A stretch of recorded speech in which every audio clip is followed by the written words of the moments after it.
இதுக்கே நமக்கு இவ்ளோ டயர்டா இருக்கு. ஆனா அண்ணி தினமும் தனி ஆளா எவ்வளவு வேலை செய்யறாங்க. அவங்களுக்கு எவ்வளவு டயர்டா இருக்கும். ஆனா ஒரு நாள் கூட அவங்க இதெல்லாம் சொல்லி காட்டினதே இல்ல. உனக்கு புரியுது. இந்த மாதிரி ஆளுங்களுக்கு எல்லாம் புரிய மாட்டேங்குது. அவ குடும்பத்துல இருக்கிறவங்களுக்காக பாசமா பார்த்து பார்த்து செய்யறா. ஆனா அவளை ஏதோ இந்த வீட்டுல வேலை செய்யற மாதிரி சில பேர் நடத்துறாங்க. கொஞ்ச நேரம் நின்று பாத்திரம் கழுவுறப்பவே இடுப்பெல்லாம் வலிக்குது. அவன் 3 நேரமும் எல்லா வேலையும் இழுத்து போட்டு செய்யறா. ஒரு நாள் கூட ரெஸ்ட் கிடையாது. நான் கூட கார் ஓட்டுறதான் கஷ்டம் நினைச்சேன். ஆனா உண்மையிலேயே சொல்றேன்டா, வீட்டுல இருக்கிற பொண்ணுங்க எல்லாம் காலையில இருந்து நைட்டு தூங்குற வரைக்கும் விடாம எல்லா வேலையும் செஞ்சிருக்காங்க பாரு. உலகத்திலேயே இதுதான்டா கஷ்டமான வேலை. மீனா கோயிலே வரலாம்டா. பாத்தியா கரெக்டா அவளே போன் பண்றா. மீனா உனக்கு ஆயுஸ் 100 மீனா.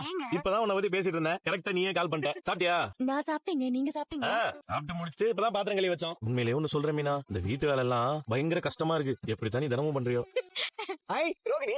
ரோகிணி உனக்கு 101 வயசு. என்னாச்சு மனோஜ்? ஆமா இப்பதான் உன்னை நினைச்சுக்கிட்டே இருந்தேன். ஏன்னா ஏதோ கல்யாணத்தை மொய் வைக்கிற மாதிரி சொல்லிட்டு போறான். ரோகிணி நீ எப்போ வருவ? அதான் சொன்னல 2 நாள் ஆகும்னு. நீ இல்லாம எனக்கு எவ்வளவு கஷ்டமா இருக்கு தெரியுமா? என்ன சமைக்க சொல்றாங்க. இப்போ கொஞ்ச நேரத்துக்கு முன்னாடி கையில தொடப்பத்தை கொடுத்து பெருக்க சொல்றாங்க. நீ அதெல்லாம் பண்ற? இதெல்லாம் பண்றதுக்கு எனக்கு எவ்வளவு கஷ்டமா இருக்கு தெரியுமா? நீ சீக்கிரம் வா. இவங்க ஒய்ஃப் மட்டும் போன் பண்றாங்க. நமக்கு ஒன்னு ஒருத்தர் இருக்காளே. அவ என்னன்னா போனே பண்ணல. சொல்லுடா. என்ன சொல்லணும்? நான் ஒருத்தர் இருக்கேன்னு உனக்கு ஞாபகமே இல்லையா? ஏன் திடீர்னு இப்படி கேக்குற? இங்க முத்துக்கு அண்ணி போன் பண்ணி பேசுறாங்க. மனோஜுக்கு ரோஹிணி அண்ணி போன் பண்ணி பேசுறாங்க. சரி அவங்க பேசட்டும். அதுக்கு என்ன இப்போ? எனக்கு போன் பண்ணி பேசணும்னு உனக்கு தோணுச்சா? நீ மட்டும் எனக்கு போன் பண்ணிருந்தா உனக்கு 102 வயசா இருக்கும். ஏன்டா நீ வேற? இப்ப இருக்கிற வயசுக்கு இன்னைக்கே மொத்தமா போயிட்டா நல்லா இருக்கும்னு தோணுது.